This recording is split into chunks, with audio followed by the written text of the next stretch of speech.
Սիրելի երևանցիներ, վերջին օրերին շատ եմ տեսնում մեկնաբանություններ, որտեղ քաղաքի օդի աղտոտվածության խնդիրը կապում են այսպես ասած ծառահատումների հետ։ Եկեք միասին պարզենք, արդյոք սա ճշմարտություն է, թե ոչ։ Վերջին 3 տարիներին Երևանը ունեցել է պատմական ծավալի կանաչապատման աշխատանքներ։ Տնկվել են ուրբան անտառներ Եռաբլուրում մոտ 15 հեկտար,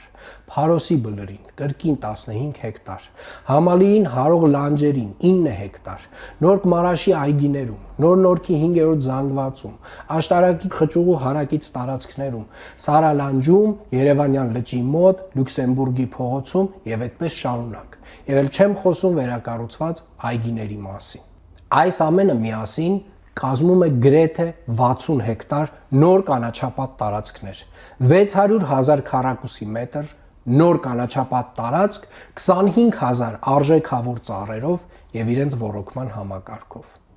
Վերջին 3 տարիների կանաչապատ տարածքների ավելացումը գերազանցում է ոչ միայն դրան նախորդող 3 տարիների աշխատանքը, այլ դրան նախորդող 22 տարիների աշխատանքը։ 2000-ից 2022 թվականին Երևան քաղաքում կանաչ տարածքները ավելացել են ընդամենը 44 հեկտարով։ Մեր իրականացրած աշխատանքի արդյունքում Առողջապահության համաշխարհային կազմակերպության կողմից սահմանված 1 շնչին բաժին ընկնող կանաչ տարածքի նվազագույն չափաքանակը 2022-ի մոտ 8 քառակուսի մետրից ավելացել է կազմելով 8.5 քառակուսի մետր։ ԱՀԿ-ն որպես կայուն քաղաքների առողջության ցուցանիշ խորհուրդ է տալիս 1 շնչի հաշվով առնվազն 9 քառակուսի մետր կանաչ տարածք։ Մենք արդեն մոտենում ենք այդ միջազգային նվազագույն չափանիշին եւ Լվովյան փողոցի հարակից զբոսայգու հիմնմամբ նաեւ այդ ցուցանիշը կհաղթահարենք։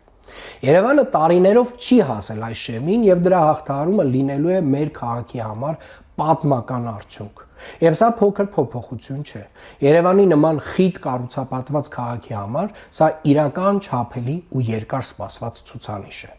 Ցավոք այս մասին գրեթե չի խոսվում։ Շեշտը դրվում է միայն մեր մայթերի ծառերի փոխարինման փոքրածավալ ծրագրի վրա, այն դեպքում, երբ 3 տարվա ընթացքում մենք փոխարինել ենք ընդամենը 4300 ծառ, որոնք հիմնականում եղել են չոր, վնասված կամ տապալման վտանգ ունեցող։ Եվ շեշտում եմ, փոխարինել ենք, ոչ թե պարզապես հատել։ Իսկ փոխարինվել են այդ ծառերը նոր, կենսունակ, առողջ, երկար կյանք ունեցող տեսակներով։ Այսինքն խոսքը ոչ թե ծառերի նվազեցման, այլ անվտանգության եւ առողջ միջավայրի ապահովման մասին է։ Վատ օդը միայն Երևանի խնդիրը չէ։ Վեդիում, Արտաշատում եւ ամբողջ Արարատյան դաշտում օդի որակը հիմա նույնանման վատն է։ Սա հիմնականում պայմանավորված է քաղաքների ավազանային տեղակայմամբ, ձմեռային ինվերսիայով եւ սեզոնային կլիմայական գործընթացներով, որոնք այս օրերին պարզապես չեն թույլ տալիս, որ օդը տեղաշարժվի եւ փոխվի։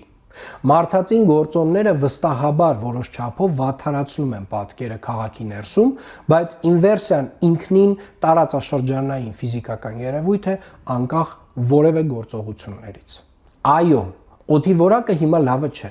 բայց շատ կարևոր է, որ բոլորս հստակ պատկերացնենք, ինչից է դա առաջանում, որն է իրական պատճառը եւ ինչ քայլեր ենք արդեն ձեռնարկել կամ ձեռնարկելու, որպեսզի պատկերը փոխվի։ Այս թեմային անպայման շուտով կվերադառնամ եւ կներկայացնեմ բոլոր այն քայլերը, որոնք արել ենք եւ անելու ենք կառավարության գործընկերների հետ համատեղ։